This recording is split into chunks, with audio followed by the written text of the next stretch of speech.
정부가 집중호우로 피해를 입은 11개 지역에 대해 추가로 특별재난지역을 선포했습니다. 피해 규모가 224억 원으로 잠정 집계된 예산군은 이번에도 포함되지 않았습니다. 당진에서 멧돼지를 쫓다 오발로 추정되는 사고가 발생해 한 명이 숨졌습니다. 농산물 수확기를 앞두고 유해 야생동물 피해 방지 활동 중 사고가 난 것으로 알려졌습니다. 장마로 습한 날씨가 계속되면서 벼 재배 농가에 곰팡이병이 확산하고 있습니다. 특히 화학 비료를 사용하지 않는 홍성 지역 친환경 농가의 피해가 커 비상이 걸렸습니다. 충남도 교육청이 관내 모든 학교에 2학기 전교생 등교 수업을 권고했습니다. 코로나19 확산이 우려될 경우 등교 인원을 3분의 2 이하로 줄이고 원격 수업을 병행할 계획입니다.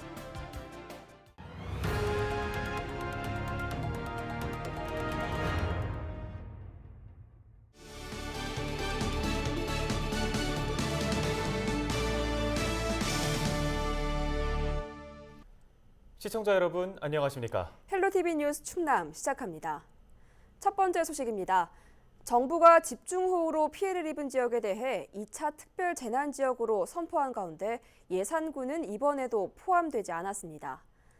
13일 특별재난지역으로 추가 지정된 곳은 전북 남원과 전남 구례, 경남 하동 등 전국 11개 지자체입니다.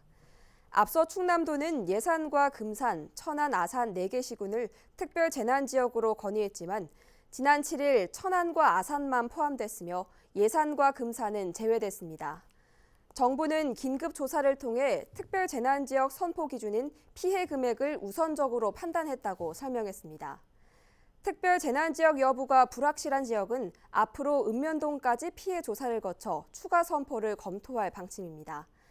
이번 폭우로 예산에선 시설 피해 1,400여 건이 접수됐으며 피해 금액은 224억 원으로 잠정 집계됐습니다. 현재 복구율은 60%대로 비용과 인력 확보에 어려움을 겪고 있는 상황입니다.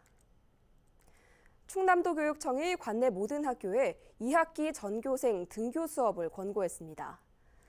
최근 충남도 교육청은 도내 모든 학교에 2학기 학사 운영 관련 등교 원격 수업 운영 방안 지침을 안내했습니다. 지침에는 사회적 거리두기 1단계가 유지된다는 전제하에 2학기 전교생 등교 수업을 권고하고 있으며 지역 내 감염 확산이 우려될 경우 등교 인원을 3분의 2 이하로 줄이고 등교 원격 수업을 병행하라고 돼 있습니다. 매일 등교 여부에 대한 결정권은 학교 구성원 의견 수렴과 학교 운영위원회 심의를 거쳐 학교장이 결정합니다. 지난 1학기에는 충남 초중고등학교 가운데 약 80%가 매일 등교 수업을 진행했습니다.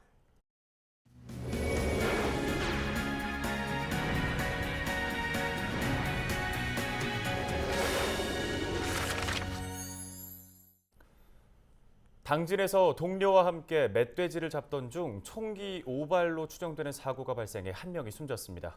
보도국 취재기자 전화 연결해 자세한 내용 알아봅니다.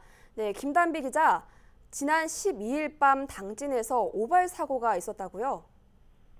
네, 그렇습니다. 지난 10일 밤 11시 30분쯤 당진시 정미면의 한 옥수수밭에서 55살 A씨가 50살 B씨의 옆총에서 발사된 총탄을 맞았습니다. 복부와 겨드랑이 등을 맞은 A씨는 병원으로 옮겨졌지만 끝내 숨졌는데요. 두 사람은 현장에서 멧돼지를 포획 중이었던 것으로 알려졌습니다. 이들이 사용한 엽총은 경찰에 보관돼 있던 유해도수 구제용 총기로 출고 과정에 문제는 없었던 것으로 파악됐는데요. 경찰은 B씨를 과실치사 혐의로 입건해 안전수칙 준수 여부 등을 확인하는 한편 A씨에 대해 부검을 진행해 정확한 사망 원인을 조사할 계획입니다. 예, 이번 사고가 유해 야생동물의 피해를 좀 방지를 하려다가 일어난 일이라고 들었는데요. 충남 지역의 유해 야생동물 피해가 심각한가요? 네, 먼저 유해 야생동물이란 농업이나 임업, 수산업, 그리고 인명이나 가축 등의 피해를 주는 짐승을 일컫는데요. 산림 청장이 정하는 것으로 멧돼지나 고라니, 까치 등이 해당됩니다. A씨는 B씨와 함께 8월부터 시작되는 수확기를 앞두고 이 유해 야생동물인 멧돼지를 포획하려던 중 사고를 당한 건데요. 실제로 충남연구원 자료를 보면 충남 지역 야생동물로 인한 농작물 피해 규모가 연간 10억 원 정도 됩니다. 피해 작물도 벼와 채소류 등 모든 분야에 달한다는 조사 결과가 발표된 바 있는데요. 전국적으로는 2018년까지 최근 5년 동안 297만 마리에 이르는 유해 야생동물이 포획됐습니다. 네, 오늘 소식은 여기까지 듣겠습니다. 지금까지 보도국 김단비 기자였습니다. 다음 소식 전해드립니다. 유례 없이 긴 장마로 습한 날씨가 계속되면서 벼 재배 농가에 곰팡이병이 확산하고 있습니다. 특히 전국 유일의 유기농업특구로 화학 비료를 사용하지 않는 홍성 지역의 친환경 농가들의 피해가 큰데요. 농민들은 서둘러 방제에 나서고 있습니다. 한범호 기자입니다. 우렁이를 활용해 친환경 농사를 짓는 논입니다. 언뜻 보면 벼가 잘 자라고 있는 것 같습니다. 하지만 자세히 보니 잎부분에 마름모 모양으로 생긴 갈색 반점이 눈에 띕니다. 또 다른 벼는 아랫부분이 시커멓게 썩었습니다. 도열병과 잎진무늬 마른 병에 함께 걸린 겁니다. 모두 습한 환경에서 잘 발생하는 곰팡이병으로 이번 장마 기간에 증상이 나타났습니다. 홍성 친환경 농가의 피해 면적은 330헥타르 정도, 전체의 3분의 2에 이릅니다. 그동안 화학 비료를 사용하지 않고도 잘 길러냈던 벼가 친환경 농사 20년 만에 처음 병충해로 피해를 입자 농민들의 속은 타들어갑니다. 이제 친환경 농업은 본래는 약재를 못 쓰게 되어 있습니다. 약재를 못 쓰게 되다 보니까 천연으로 만든 약재를 사용하고 미생물로 만든 약재를 사용하다 보니까 일반 농약보다는 방제율이 한 100%, 일반 농약이 100%라면 천연 약재다 보니까 80% 정도 효과를 나타내고 있어요. 상황이 이렇자 농가에서는 방제에 사활을 걸고 있습니다. 적절한 시기에 방제를 하면 80% 정도는 수확이 가능하기 때문입니다. 요즘에는 무인헬기와 드론을 활용한 공동방제를 주로 실시하고 있는데 변덕스러운 날씨 탓에 이마저도 만만치 않습니다. 사실상 장마가 끝나서 방제를 시작을 하고는 있는데요. 이게 중간중간 또 소나기도 많이 오고 바람도 이렇게 많이 불어가지고 사실상 방제하기 좋은 여건은 아니에요. 그래서 좀 방제하는데 애로사항이 많습니다. 가장 중요한 건 방제 시기입니다. 반드시 이삭이 나기 전에 방제를 해야 병이 확산되는 것을 효과적으로 막을 수 있습니다.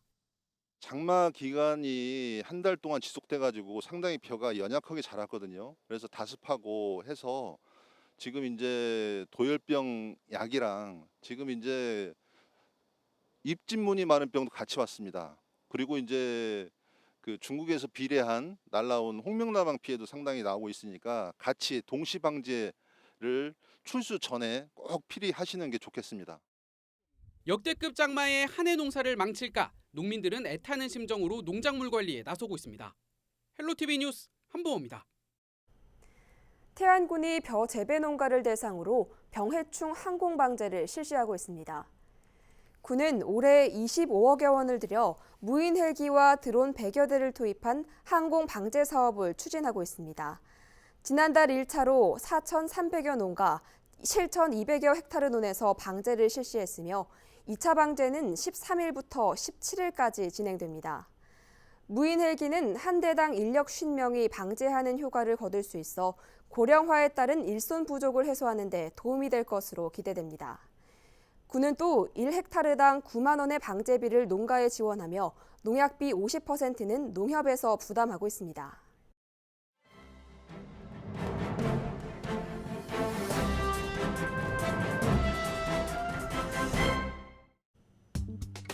신문브리핑 충청투데이 기사입니다. 코로나19 여파에 따른 충청권 고용시장 충격이 좀처럼 회복되지 않고 있다는 내용의 기사입니다.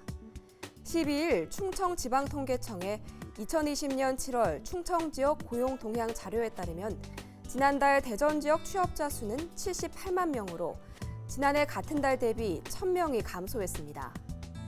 대전 지역의 지난달 실업률은 5%로 지난해 같은 달 대비 1.3%포인트 상승했으며 실업자는 4만 1,000명으로 지난해 같은 달 대비 11,000명이 증가했습니다. 실업률은 대전을 제외한 충청권 전역에서 하락세를 고르게 나타내고 있습니다. 충남의 경우 지난달 실업률은 3.5%로 지난해 같은 달 대비 0.1%포인트 상승했습니다. 실업자는 4만 4천 명으로 지난해 같은 달 대비 1,000명 늘었습니다.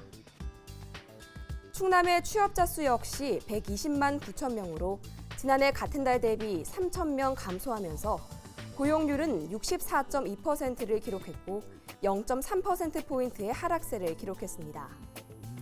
특히 충남 지역은 산업 활동의 악화 요인이 고용시장에 미친 여파가 컸는데요.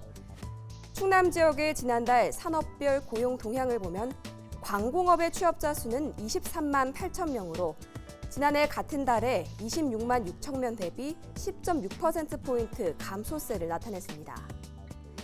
또 코로나19 여파에 따른 건설업 악화도 영향을 끼치면서 같은 기간 마이너스 9.3%포인트의 취업자 수 마이너스 상황을 기록했습니다. 통계청 관계자는 대체로 대면 업무 비중이 높은 업종 상당수가 여전히 큰 어려움을 겪고 있고 충청권을 포함한 전국적인 청년층의 고용지표 개선에 더딘 점이 고용시장에 악영향을 끼치고 있다며 이런 가운데 최근 집중호우로 충청권 일부가 큰 피해를 입은 탓에 앞으로의 고용 상황에 큰 부담 요인으로 작용할 것이라고 말했습니다. 지금까지 신문 브리핑이었습니다.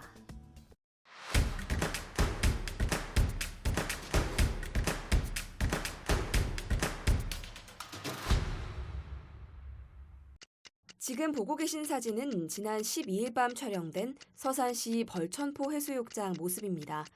시청자가 제보해 주신 사진으로 어둠이 내린 깜깜한 밤, 마치 파란색 조명을 켠 듯 반짝반짝 빛을 내고 있는데요.